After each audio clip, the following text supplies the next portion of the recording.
इस हफ्ते ये देश है हमारा में बात होगी कश्मीरी हिंदुओं के साथ हुए नरसंहार की।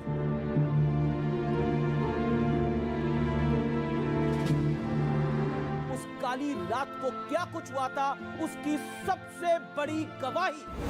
अगर तुम तीनों का रेप हो जाता है तो तुम लोग सिर्फ ईश्वर का नाम लेना उस टाइम, और वो रात आप सोचिए हमने कैसे निकाली होगी। इधर मेरे दर्द की इंतहा नहीं और तू कहता है जख्म दिखता नहीं। हमारा दर्द जायज है। ये हमारे भी मारे गए, इसको बोलते हैं बांड पत्थर। मेरे कश्मीरी पंडित भाई, अरे तेरे कश्मीरी पंडित भाई दफाकरों की आवाज को। You have to listen. Now, you have to listen. अरे वो जो 60 जलाए गए थे वो क्या थे? वो गाजर मूली थे। आप देख रहे हैं ये देश है हमारा, अमीश देवगन के साथ।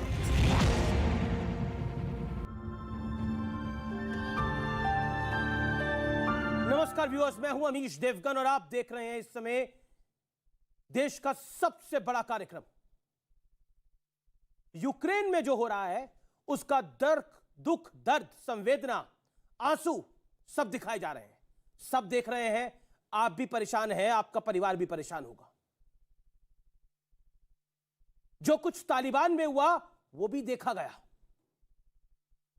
जो कुछ इराक में हुआ वो भी देखा गया, लेकिन इस देश में 32 साल पहले एक काला अध्याय लिखा गया था, लेकिन उस काले अध्याय को ना किसी ने देखा ना सुना। वो काली रात ऐसी थी कि लाखों कश्मीरी पंडित अपने घर से बेघर हो जाते हैं और इस देश की सरकार पर जूं नहीं रेखती।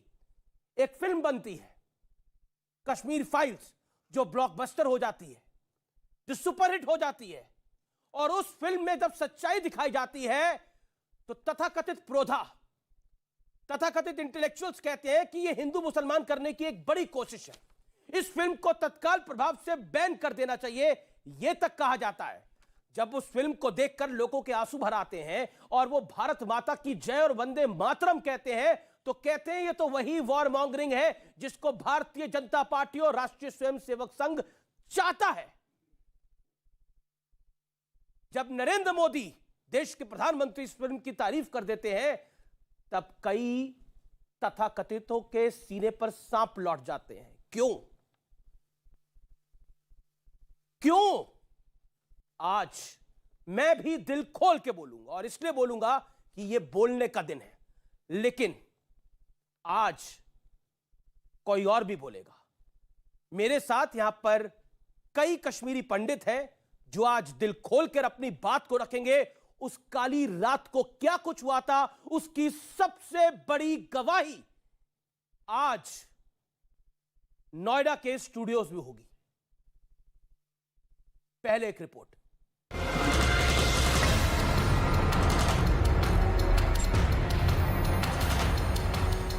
90 का दशक भारत के इतिहास में वो काला अध्याय है जिसके दाग शायद ही कभी मिट सकेंगे। ये वो दौर था जब लाखों कश्मीरी पंडितों को उनके घरों से खदेड़ दिया गया। ये वो दौर था जब लाखों कश्मीरी पंडितों को अपने ही देश में शरणार्थी के तौर पर रहने को मजबूर होना पड़ा। गली में निकली तो मैंने अपने भाई को वहाँ देखा नीचे गिरे हुए, तो मैंने उसको उठाया और बुलाया सतेश सतेश, मगर वो कुछ नहीं बोला। कोई मुसलमान नहीं आया था हमें बोलने के लिए। पोस्टर देके फिर पुलिस गई सिविल वार्डी में देखने के लिए, तो वहाँ उन्होंने लिखा था उसमें कि हमने उनको मारा, जाल में डाला हमने उसको, मगर हमें आज तक बॉडी का पता ही नहीं चला। फिल्म कश्मीर फाइल्स ने उन दुख भरी यादों को फिर ताज़ा कर दिया है, लेकिन हैरानी की बात है कि कश्मीरी पंडितों का सच सियासत को पसंद नहीं आ रहा। इन दिनों आपने देखा होगा कश्मीर फाइल फिल्म की चर्चा चल रही है, और ये फिल्म का तथ्यों के आधार पर, आर्ट के आधार पर उसकी विवेचना करने के बजाय उसको डिस्क्रेडिट करने के लिए बड़ा मुहिम चलाया। हिंदुस्तान फिल्मों से नहीं चलेगा, हिंदुस्तान सरकार के शासन और नीति से चलेगा। हैरत अफसोस इस बात का है कि 1500 नॉन पंडित हिंदुओं का भी कत्ल हुआ मिलिटेंट्स की तरफ से, मगर उनके बारे में कोई आंसू नहीं बहाया जाता, उनके बारे में कोई पिक्चर नहीं बनती अपनी जेब गर्म करने के लिए। जरा सोचिए वो कैसा मंजर रहा होगा। जरा सोचिए उन कश्मीरी पंडितों के जहन में क्या चल रहा होगा जो मस्जिदों से 3 नारे लगातार सुन रहे थे। कश्मीर में अगर रहना है, अल्लाह अकबर कहना है। यहाँ क्या चलेगा? निजाम मुस्तफा, हम बनेंगे पाकिस्तान हिंदू औरतों के साथ हिंदू मर्दों के बिना। हैवानियत का नंगा नाच सड़कों पर खेला जा रहा था। पंडित टीका लाल टपलू की नृशंस हत्या आज भी हर हिंदुस्तानी को झकझोर कर रख देती है। पेशे से वकील और बीजेपी के बड़े नेता पंडित लाल टिपलू की 14 सितंबर 1989 को जेकेएलएफ ने हत्या की थी। इसके कुछ दिन बाद हाई कोर्ट के जज जस्टिस N.K. गंजू को गोली मार दी गई। ऐसे ही पेशे से लैब असिस्टेंट गिरिजा टेक्कू को पहले अगवा किया गया और कई दिनों तक गैंगरेप के बाद आरी से 2 टुकड़ों में काट डाला। अब जरा सोचिए, टेलीकॉम इंजीनियर बालकृष्ण गंजू का क्या दोष था? उन्हें आतंकियों ने न सिर्फ गोली मारी बल्कि उनकी पत्नी को उनके खून से सने चावल खिलाए। ये लिस्ट सिर्फ इतनी ही नहीं है। न जाने कितने कश्मीरी पंडितों की जुबान काट दी गई, न जाने कितनों की आंखें निकाल दी गई। बड़ा ताज्जुब होता है जो लोग सियासत कर रहे हैं, क्या उनके लिए ये सिर्फ कहानियां हैं? क्या इनमें उन्हें पीड़ा, संवेदना नजर नहीं आती? ये देश है हमारा में आज कश्मीरी पंडितों के दर्द की लाइव गवाही होगी। ये ऐसा दर्द है जिसको सुनकर, जिसको देखकर इस देश का युवा भी निशब्द हो गया है। आंखें भरी हुई हैं, दुख, दर्द, संवेदनाएं, सब शब्द छोटे पड़ जाते हैं। आज मैं सही कहूं तो शब्द मेरे पास भी नहीं है कि मैं कहां से शुरू करूं और कहां खत्म करूं। लेकिन ये सब कुछ आजाद भारत में, सेकुलर इंडिया में 32 साल पहले हुआ, लेकिन किसी को कोई दर्द नहीं हुआ। मेरे साथ इस विषय पे बात करने के लिए कई कश्मीरी पंडित हैं। मेरे साथ मनोज रघुवंशी हैं, जिन्होंने इंटरव्यू किया उस निर्मम व्यक्ति का जिसने बोला मैंने कश्मीरी पंडितों को मारा। मेरे साथ कश्मीरी पंडित ललित अंबरदार हैं, जाने माने टीवी पैनलिस्ट हैं, आंखें नम हैं उनकी।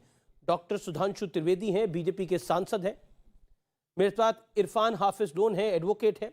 शोहेब जमई है, मुस्लिम चिंतक है। सलमान निजामी है, नेता हैं कांग्रेस पार्टी के और कश्मीरी एक्टिविस्ट भी हैं। लेकिन जब नारे लगाए जा रहे थे तेरा मेरा रिश्ता क्या, ला इलाहा इल्लल्लाह, जब नारे लगाए जा रहे थे अल्लाह अकबर के, तो शायद किसी सेकुलर इंडियन को कोई तकलीफ नहीं हुई। मेरे साथ यहां पर जोगी साहब भी हैं, जो कि कश्मीरी पंडित हैं, पेशे से इंजीनियर है, टेलीकॉम इंजीनियर ही हैं। और जिन बालकृष्ण गंजू को मारा गया था, जिनकी निर्मम हत्या हुई थी, उनके करीबी मित्रों में से एक है। एक रात पहले उनसे बात हुई इनकी, क्या हुआ था सबसे पहले मैं उन्हीं से ये जानने की कोशिश करूंगा। जोगी साहब, उनकी हत्या इसलिए हुई कि वो ट्रू पैट्रियोटिक थे। उन्होंने एक सर्कुलर निकाला, printed circular. He urged upon his colleagues, don't abdicate your responsibility by leaving the valley because security forces need telecom services. और उन्हें मारा क्यों? Yes, and the second thing that he did, दूसरा काम जो उसने किया, लेट रेस्पेक्टेड जगमोहन जी, जिनका टेलीफोन बग हो रहा था स्ट्राउजर एक्सचेंज में, वो इलेक्ट्रॉनिक एक्सचेंज के एक्सपर्ट थे। He shifted that telephone. He was instrumental in shifting that telephone. Strowger exchange से बरजुला इलेक्ट्रॉनिक एक्सचेंज में उसने ये शिफ्ट किया टेलीफोन। उन दो कारणों की वजह से ही he was murdered. कैसे मारा गया था उनको? He was murdered. उसके घर में, मुझे शाम को 10:30 उसके घर में टेररिस्ट घुस गए। और the most deplorable thing is उसका जो पड़ोसी था, जिसको वो सस्टेनेंस दे रहा था 10-15 दिन से, उसी ने उनको बोला वो कहाँ छुपा हुआ है। कहाँ छुपे हुए थे वो ड्रम में छुपे हुए थे, राइस ड्रम में छुपे हुए थे। वो आगे उन्होंने उनको दे पंप ब्लड से उधर ही मार दिया, गोलियां चलाई ड्रम के अंदर ही थी। और सुनिए, no I don't and here, सबसे वर्स्ट चीज, हम यहाँ दिल्ली में थे, मैं असिस्टेंट जनरल सेक्रेटरी था, मेरे जनरल सेक्रेटरी एम के बागची थे। हम गए जॉर्ज फर्नांडिस के पास, जो मिनिस्टर फॉर कश्मीर अफेयर्स थे। He was very sympathetic. उन्होंने कहा he was true patriotic, he was a martyr, those were the words. I will do my best इसको रिहेबिलिटेट करने के लिए, everything he said. And he said finally, आपके home minister मुझे बोला आपके स्टेट से है लेट श्री मुफ्ती मोहम्मद सईद, आप उसको क्यों नहीं मिलते? Believe me, he was so cold, he was so unreceptive, nothing. It was deplorable on his part, जो उसका attitude। हम देखेंगे ऐसे चीज होते रहते हैं। अच्छा, होते रहते हैं ऐसे चीज। हाँ, yes. Those words, I mean, it sends shivers down your spine, जो उन्होंने बोला। And Yasin Malik, he was identified by almost every Indian, by every Kashmiri, that he was heading the gang of perpetrators of murder. And it was disgraceful on the part of then Prime Minister to greet and meet him. Then Prime Minister of this country met him, greeted him. Dr. Manmohan Singh met Yes. A shameful act. That's what I have to say. जी, मैं आप क्या कहना चाहती हैं? ये जो मैं आता हूँ आपके पास, आप आंखों में, आपकी आंखें भी नम है, क्या कहना चाहती हैं आप? जी, मैं क्या कहूँ, इन्होंने हमें अपने ही स्टेट में एक रिफ्यूजी बना दिया, जो हमें मतलब जो हम राजा थे, राजा से रंग बना दिया। और हमसे कहते हैं कि हमने तो कुछ नहीं करा। क्या नहीं करा आपने? क्या नारे लगते थे वहाँ पर? आप वहाँ पे नारे ये लगते थे, हम क्या चाहते हैं? आज़ादी। हम क्या चाहते हैं? आज़ादी। बटो सहित बटो वरई। दैट मीन्स कि हमें कश्मीरी पंडितों के साथ आज़ादी चाहिए, और उनके हस्बैंड से या उनके भाइयों, उनके पिताओं के बिना चाहिए। वो नारे सुनने के बाद कौन बाप अपनी बेटी को वहाँ रखेगा? कौन भाई अपनी बहन को वहाँ रखेगा? और ये कहते हैं कि हमने तो कुछ नहीं करा। गिरजा को काट के डाल दिया, उसके बाद वही तो मैं कह रही हूँ, काट के डाल दिया आरे से। उसके बाद कौन लेडी वहाँ रुकेगी? उसका गैंग रेप करा, उसके बाद कौन रुकेगा वहाँ पे?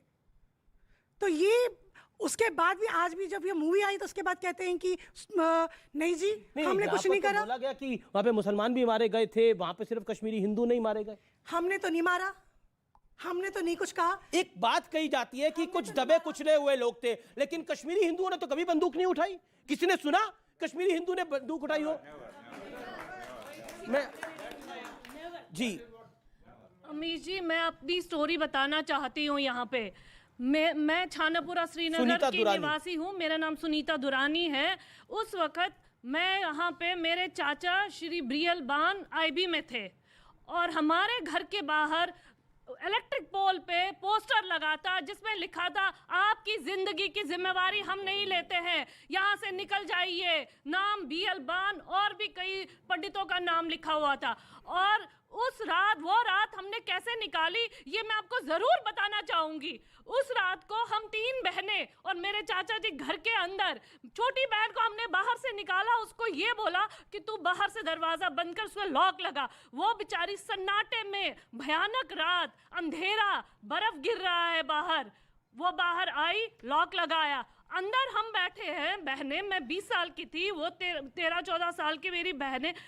हमें मेरे चाचा जी हमको ये बोल रहे हैं कि बेटा सुनो मेरी बात, ये ना ये जो सारी गीता वो बताने लग गए कि ये सारा जीवन मृत्यु ना माया होता है बेटा। अगर मैं मर भी जाऊं तो कोई बात नहीं, मैं फिर से जन्म लूंगा ना, तो आप इसके लिए चिंता नहीं करना अगर कोई अंदर आ भी जाए। और उसके साथ और फिर हमें ये बोला कि अगर तुम तीनों का रेप हो जाता है तो तुम लोग सिर्फ ईश्वर का नाम लेना। उस टाइम सिर्फ ये सोचना कि हमारे प्रभु महादेव है यहाँ पे, बस उनके बारे में सोचना, और जैसे ही मौका मिले भागने की कोशिश करना। ये हमारे साथ हुआ है। और वो रात आप सोचिए हमने कैसे निकाली होगी। भगवान की कृपा है कि वो रात निकल गई, और उसके बाद किस तरह हम वहाँ से निकले हैं। चाचा जी ने पूरा अपना अपीयरेंस चेंज किया। सुबह सुबह हम निकले, 2-3 किलोमीटर पैदल चले, उसके बाद हमने प्राइवेट ट्रांसपोर्ट नहीं लिया क्योंकि किसी पे भरोसा नहीं था। वो कौन चलाएगा, कहाँ पहुंचाएगा, हमें पता नहीं था। हमने एक मैटाडोर वहाँ चलती थी मिनी बस, उसमें बैठ के हम रैनावारी आए हैं। रैनावारी में हमने उनको वहाँ करनी होती है, ब्लड करनी कहते हैं, एटिक होती है। आप सोचिए व्यूअर्स सोचिए, इनके चाचा कह रहे हैं कि आपका रेप भी हो जाएगा तो आप वहां से भागने की कोशिश करना। सोचिए एक परिवार के सदस्य के लिए ये बात कहनी कितनी कठिन रही होगी। ये जो वेदना है ये शायद अभी तक किसी ने सुनी भी नहीं होगी। हम कहते हैं कि क्या होता है कश्मीर में, क्या हुआ, इस देश ने शायद देख के भी अनदेखा कर दिया। इस देश के तथाकथित पत्रकारों ने देख के अनदेखा कर दिया और यह कहा कि कश्मीरी पंडित एलीट क्लासिस्ट मारी गई उधर। शर्म आनी चाहिए अगर आज वो लोग सुन रहे हैं मुझे तो। और मैं बिल्कुल I will not mince my words tonight, ये सत्य है। और आज कहा जा रहा है कि वहां पर उतनी तादाद में बाकी लोग भी मारे गए थे।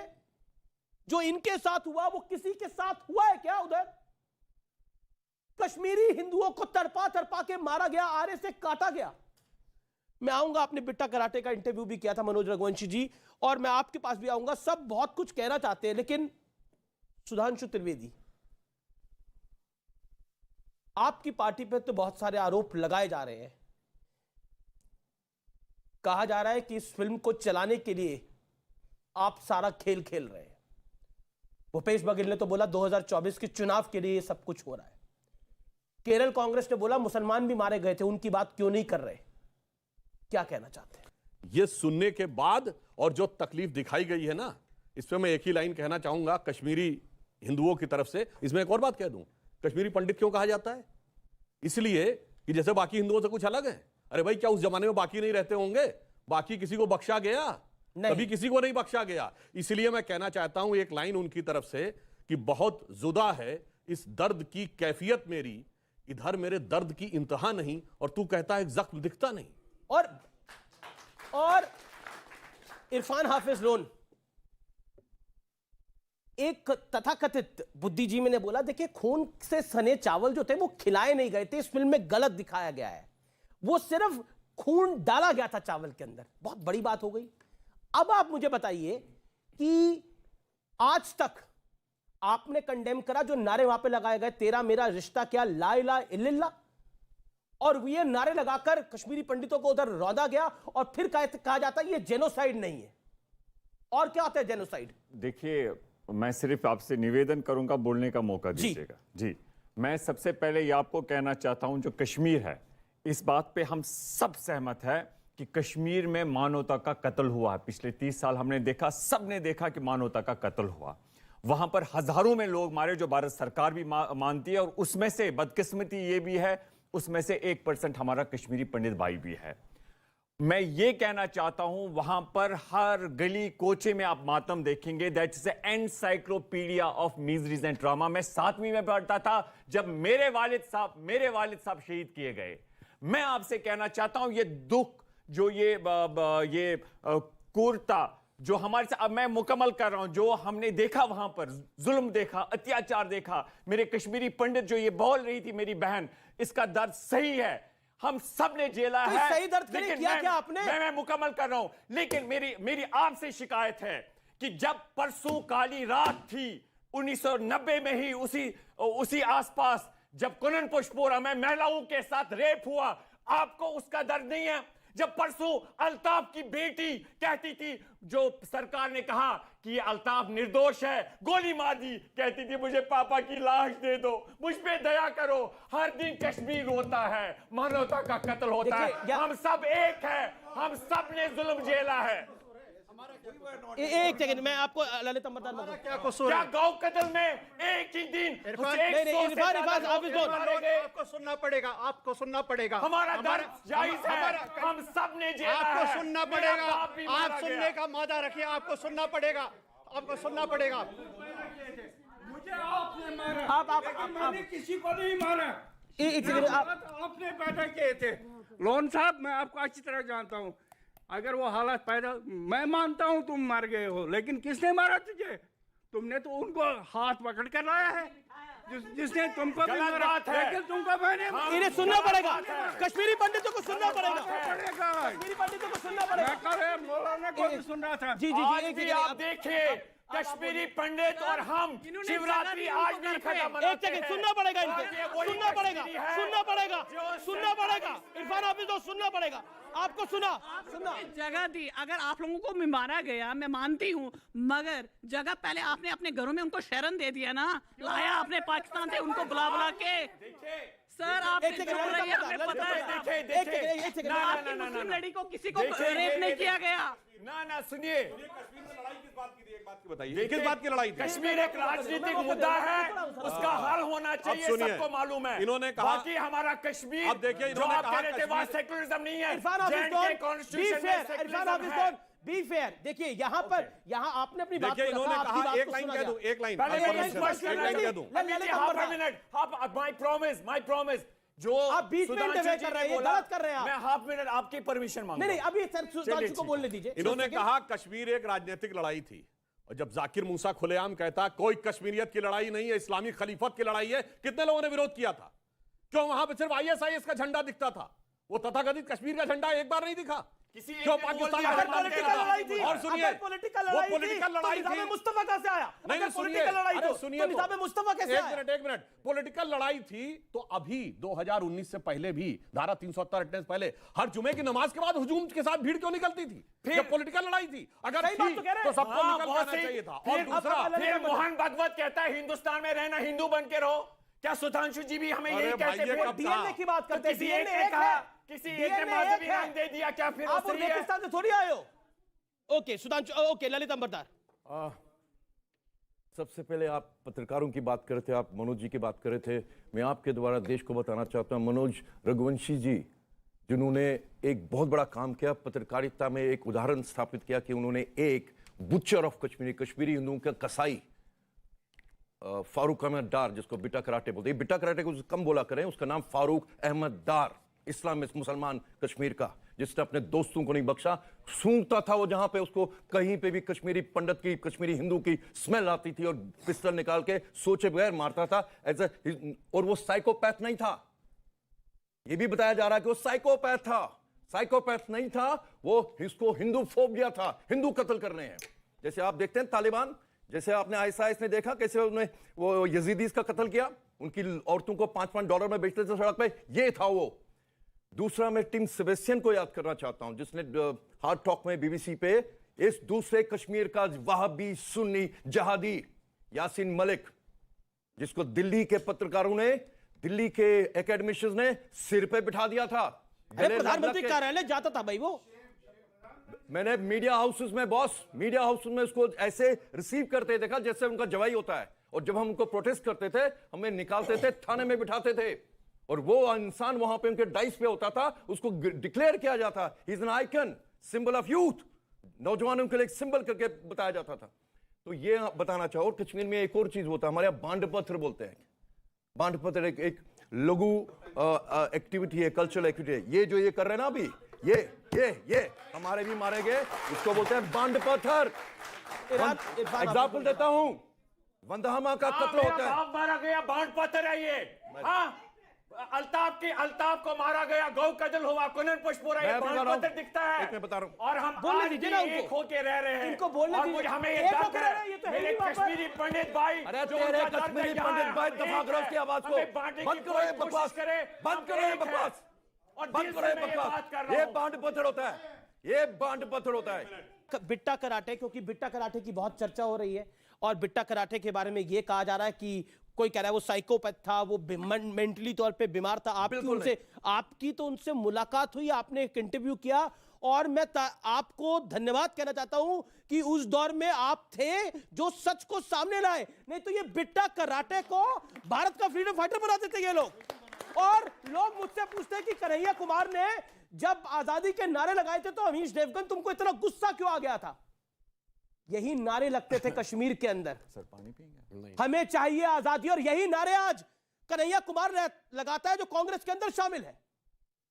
मनोज जी। अमीश जी, बिट्टा कराटे जिहाद कर रहा था और कह के कर रहा था, मैंने पहली स्टोरी, दुनिया का पहला पत्रकार था मैं जिसने जुलाई 89 में स्टोरी की थी कि कश्मीर में आतंकवाद फूटने वाला है। 5 महीने बाद रुबैया सैयद किडनैप हुई। जब वो फूटा उसके 1 महीने बाद कश्मीरी पंडितों को आतंक के जरिए उनको जान से मार के, उनकी बेटियों को रेप करके, उनके मंदिर तोड़ के, उनके घरों पे कब्जा करके उनको भगाया गया वहाँ से। वो जान बचा के भागे जनवरी 90 में। उसके 1 साल बाद मैंने बिट्टा कराटे का इंटरव्यू किया जिसमें उसने कबूल किया कि मैंने ये कत्ल किया। और वो तो ऐसे बात कर रहा है, कत्ल की बात ऐसे कर रहा है जैसे कि कोई मतलब सब्जी खरीदने की बात करता है। और आप चलिए आप बीसी लगा लीजिए, मैंने बीसी मार दिए। और मैंने कहा कि आपको दर्द होता था कि एक इंसान है आपके सामने तड़प तड़प के मर रहा है, मर गया या तड़प रहा है, आपको लगता था कि मैं इंसान हूँ, इंसान की जान ले रहा हूँ? उसने कहा पहले पहले लगता था, बाद में नहीं लगता था। पहले पहले लगता। मैंने कहा अगर इशफाक मजीद वानी आपका एरिया कमांडर आपसे कहता अपने भाई को जान से मार दो, आप मार देते? उसने कहा मार देता। मैंने कहा अगर वो कहता अपनी माँ को जान से मार दो, मार देते? मार देता।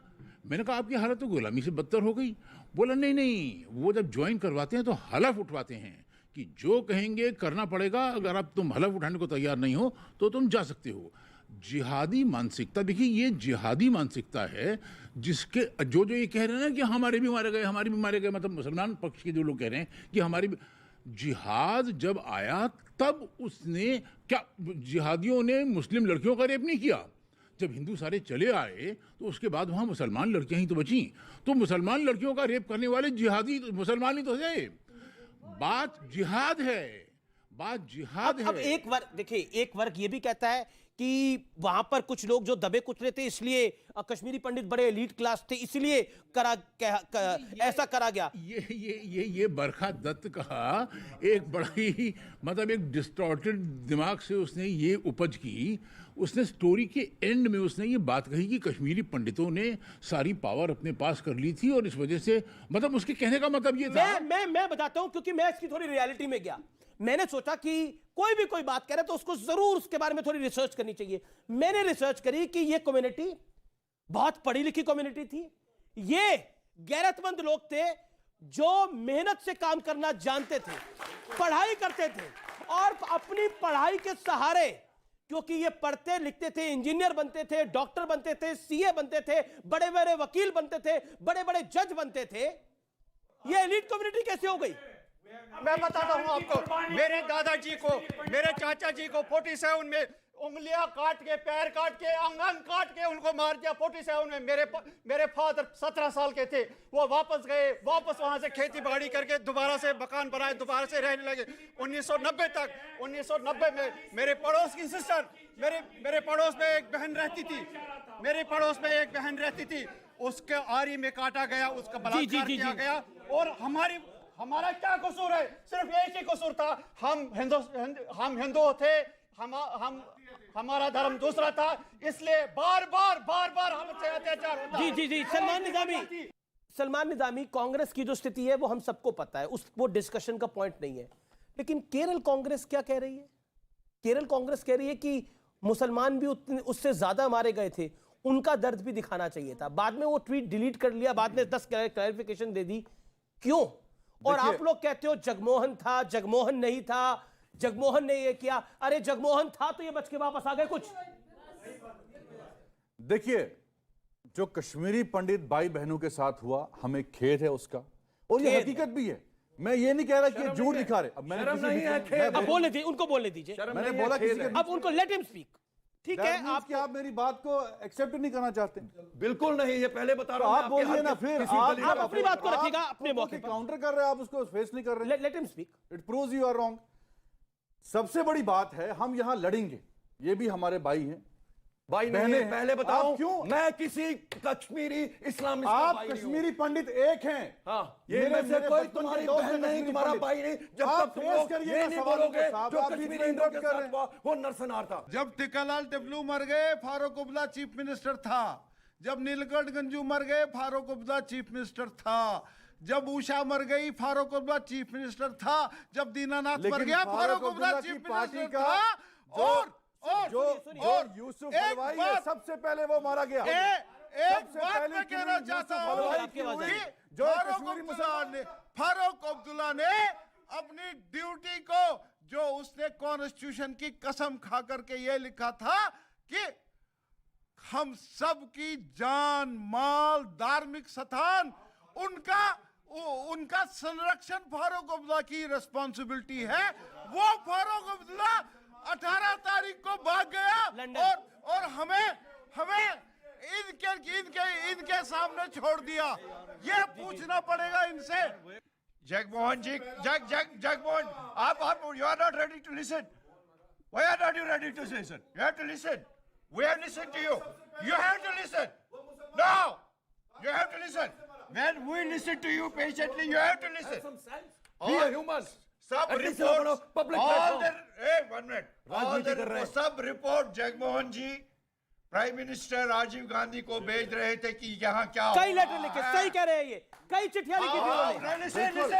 Listen, and it was your Prime Minister Rajiv Gandhi who was sending those reports back to Farooq Abdullah, इसको investigate करो। और Farooq Abdullah was hand in glove with terrorists there. Home minister कौन क्या बता रहे थे? मुफ्ती मोहम्मद सईद था। सरकार किसने बनाई उनके साथ? इन्होंने बनाई। महबूबा मुफ्ती के साथ सरकार इन्होंने बनाई। बात कर रहे हैं सरकार बनाई। अगर Rajiv Gandhi was the Prime Minister of the country. आपने सुना नहीं जो मनोज रघुवंशी ने बोला? अब एक जवाब तो रखा। सर एक सेकंड सलमान महबूबा मुफ्ती के साथ सरकार इन्होंने बनाई। मानिए, मेरे को बाकी महिलाओं की बात भी जाना है, उनकी बात को सुनने के लिए। एक सेकंड देखिए, ये एक ऐसा दुख दर्द है, मुझे लगता है कि उसमें हमें मर्यादा को बना के रखना चाहिए। अभी आपने सुना 5 महीने से प्लानिंग हो रही थी और मेरी जानकारी कहती है ये एक दिन में कुछ नहीं हुआ, इसकी प्लानिंग 10 साल से हो रही थी। मैं रुक यहाँ गॉड से था, वहां वो थे कि कश्मीरी पंडित शिकार हुए इस्लामिक एक्सट्रीमिज्म का, जहां पर नारे लगाए गए तेरा मेरा रिश्ता क्या, ला इलाहा इल्लल्लाह, जहां पर यह कहा गया कि निजाम मुस्तफा हमें लेके आना है और हमें कश्मीर चाहिए हिंदू औरतों के साथ और हिंदू मर्द के बगैर। देखिए अमीश जी, इस पैनल में 2 ऐसे लोग हैं, सुधांशु जी और मैं, जो नॉन कश्मीरी हैं। मैं झारखंड में पैदा हुआ, उस समय शायद 3-4 साल का छोटा बच्चा रहूँगा। मुझे लगता है कि जितनी बातें हमने सुनी सामने रह कर के, बहुत ज़्यादा डीकंस्ट्रक्ट करना, ऐसा हुआ था नहीं हुआ था, ये सब कहने से कोई फ़ायदा नहीं है। सीधा इतना कहना चाहिए था कि माफ़ कर दो, और गलत हुआ। दूसरा कि जैसा अब मुझे लगता है लोग अब इस बात को ज़्यादा समझेंगे। इनको परेशानी हो रही है। गुजरात फाइल्स खुलने के बाद दर्द क्यों आ गया? ठीक है, ठीक जी। आप मोदी जी को कब माफी मांगे? क्योंकि उस वक्त मोदी जी की सरकार थी और यहाँ से बीजेपी की सरकार थी। इसके लिए कब माफी मांगेंगे ये बताइए। गुजरात फाइल्स भी खुलेगी। अच्छा सुनिए, अरे सुनिए तो, अरे ये बताइए गुजरात पे एक मिनट सुनिए, अरे सुनिए उस बारे में भारत के इतिहास में इकलौता मौका है जबकि होम मिनिस्ट्री ने किसी एक राज्य के लिए स्पेशल ऑफिसर नियुक्त कर दिया कि गुजरात के मैटर्स देखेगा, और उसके ऊपर कितने मुकदमे दर्ज किए गए, गुजरात के लोगों पे कितने मुकदमे दर्ज हुए, एक चीज सुप्रीम कोर्ट में गई और सब गलत साबित हुई। सारे वो जो 60 जलाए गए थे वो क्या थे? वो गाजर मूली थे, वो आलू थे जो जला दिए गए थे। उसके लिए बोलिए, अरे बोलिए ना। जो मुफ्ती मोहम्मद सईद 1990 में कोल्ड हो गया था, रिस्पांस नहीं दे रहा था उनको, उन्हीं के बेटी के साथ सरकार बनाई बीजेपी। गलती थी इनकी, ये अपराध बोध नहीं था। माफी मांगिए ना, माफी मांगिए। आपने क्यों बनाया? अमित शाह जब थी 1990 के गुनाहगारों को क्यों नहीं फांसी मिली? इसके माफी कौन मांगेगा? मांगिए। मैं हूँ कश्मीरी पंडितों के साथ, आप बताइए। आपके साथ खड़ा हूँ। आइए जंतर मंतर पर मैं बोल सकता हूँ। चलिए आप बोलिए शोएब जमाई। अब तो मैं अपनी बात करूंगा ना, बीच में नहीं बोलेंगे। देखो क्या हंस रहे हैं लोग, हंस रहे हैं। देखो क्या कर रहे हैं। कांग्रेस मत करो, इसको सही पता ही गलत नहीं का है। फैसला करो। कौन एंजॉय कर रहा है? ये कांग्रेस का वो मैं इनके झगड़े पे हंस रहा हूँ। जी सुनिए, मुझे लगता है मुस्कुराना नहीं चाहिए, संवेदना में जवाब दूं। बहुत सीरियस एस्पेक्ट है। गिरजा टिक्कू का रेप किया, आरएसए काटा, और ये लोग हंस रहे हैं। जी नहीं, गलत है। और ये जो है ना, मैं इनको बताना चाहता हूँ, सर्वानंद प्रेमी, This is Congress pseudo secularism of 70 years that has killed us. मैं बताता हूँ सर। सर आप लोग कभी बीजेपी से सवाल क्यों नहीं पूछते? अच्छा मुफ्ती मोहम्मद सईद के बेटे के साथ सरकार क्यों बनाई? आप एक सेकंड आप क्यों बीजेपी और कांग्रेस? आप तो सलमान आप तो इंसान हो ना, मुस्कुराने की जरूरत क्या थी? रखो इतने सीरियस मैटर में मुस्कुराने की एक सेकंड हमसे भी मुस्कुरा आपको हंसी क्यों आई? देखिए ये आपने बात क्यों? एक सेकंड आप हंसे क्यों? यहाँ मदारी चल कोई रही हंस रहा है, है? आप मुझे बताइए, ये आपस में झगड़ रहे हैं, मदारी चल रही है। हंसे क्यों? हंसा नहीं मैं इन पे हंसा कि ये मदारी बना रहे हैं, ये इस पे नहीं, ये मदारी बना रहे हैं। आपको हंसना नहीं चाहिए। नहीं, मैं हंस नहीं रहा था, मैं इनको देख के मुस्कुरा रहा था। क्यों? ये यहाँ देखिए किस तरीके से हंसना और मुस्कुराना कैसे होता है? जरा करके बताइए, हंसना और मुस्कुराना अलग कैसे है? देखिए सुनिए, ये बताइए। आप मुद्दे की बात करिए, सुनिए मैं मुद्दे की बात कर रहा हूँ, मैं कह रहा हूँ इनसे सवाल करिए। हंसना और मुस्कुराने में डिफरेंस क्या है? अरे ये लड़ रहे हैं आपस में, इसलिए मैं कह रहा हूं कि भाई बात तो सुनो, आपस में झगड़ना है, कंपैरिजन करना है। मेरे को सवाल का जवाब बताइए कि कश्मीरी पंडित कब वापस जाएगा? आपको अफसोस है? मैं इन पे मुस्कुराया कि ये क्यों आपस में मुस्कुराया नहीं? मैं हैरान हूं इन लोगों पे। किसी के मैयत पे मुस्कुराया नहीं जाता। हमने नहीं, हम मैयत के साथ हैं। अगर कश्मीरी पंडित आज मर रहा है, वहां मुसलमान किसी के मैयत पे मुस्कुराया नहीं जाता। कोई नहीं, ये बेसिक के बेसिक सेंस होती है। मुस्कुरा नहीं रहा है। मैं रिक्वेस्ट करूंगा, हम कश्मीरी हिंदुओं के नरसंहार की बात कर रहे हैं। जिस आदमी को अभी कोई चिल्ला रहा था उनके ऊपर, उनको गिरजा तिक्कू ने, जिसको आपने गैंग रेप किया और कैसे किया, उन्होंने पलायन किया था, जम्मू आ गई थी, उसके साथ सहयोगी थे, उन्होंने उसको बुलाया वापस, बोला हालात ठीक हो गए, अपनी तनख्वाह ले ले, और उन्होंने उसको किडनैप किया, मास गैंग रेप किया, कई दिनों तक किया, और उसके बाद उसको जिंदा आरे की मशीन के ऊपर 2 हिस्सों में काट दिया। और ये लोग उनके वो आदमी यहाँ पे बैठे हैं। एक सेकंड अब मैं आप कुछ कहना चाहते हो और कुछ हाथ जोड़ के मैं बोल रहा हूँ, हाथ जोड़ के बोल रहा हूँ, 2 मिनट सुनिए। हाथ जोड़ रहा है व्यक्ति। सुनिए हिम्मत से बोलिए, सुनिए बात कीजिए यहाँ पे। आप मुझे बताओ 86 में क्या हुआ था? आपको याद है? आपको याद है वो क्या किया आप लोगों ने? उसके बाद कुछ नहीं किया, कुछ भी नहीं। घर में जाके सो गए और अपना खाना वाना खा के सो गए आप लोग। कुछ नहीं किया आप लोगों ने। आप बताइए क्या हुआ? ये बच्चा देखो, ये आप जो फोटो दिखा रहे थे भाई साहब, ये भी हाथ में रख लेते, मैं खुश हो जाता। दे दीजिए, मैं रख लेता हूँ। रख लो ना। अब मैं दिखा रहा हूँ आपको, इन्हें बोलने के दो। मैं दिखा रहा हूँ ना, रो रहा उसको सुनते मैं दिखा रहा हूँ आपको। ये छोटी बच्ची है, ये बच्ची है, वालों के लिए भी क्या इंसाफ, दिखा रहे हो? जो कदल वालों के लिए ये भी देखो कितनी इंसाफ। छोटी बच्ची है, आपकी बेटी इस जो बच्चे बेटी को है, कैसे मारा? मुझे बाप की लाश तो उसके और लिए एक भी लोन इंसाफ। साहब, आपको शर्म क्या वो आनी काली चाहिए, रात नहीं थी? लिटरली जब शर्म आनी 24 चाहिए। साल कम की से कम बच्ची एक्सेप्ट तो कर लाश दे लो। दो। अब तो एक्सेप्ट कर लो 32 साल के बाद कि हाँ गलती हुई हम लोगों से, हम लोगों ने आप लोगों को मारा, रेप किया। कुछ तो बोलो, शर्म आती है आप लोगों को देख के मुझे। वो जहन्नम में जाए। यहाँ लगता है कि तुम लोगों को मारूं, लेकिन क्या करूं? हिंदू हूँ, भारतीय हूँ। सबसे पहले मेरी रिक्वेस्ट है, जोर से बोलिए मेरे साथ, भारत माता की जय। आप लोग भी बोलिए, आप नहीं है भारतीय। भारत माता की जय।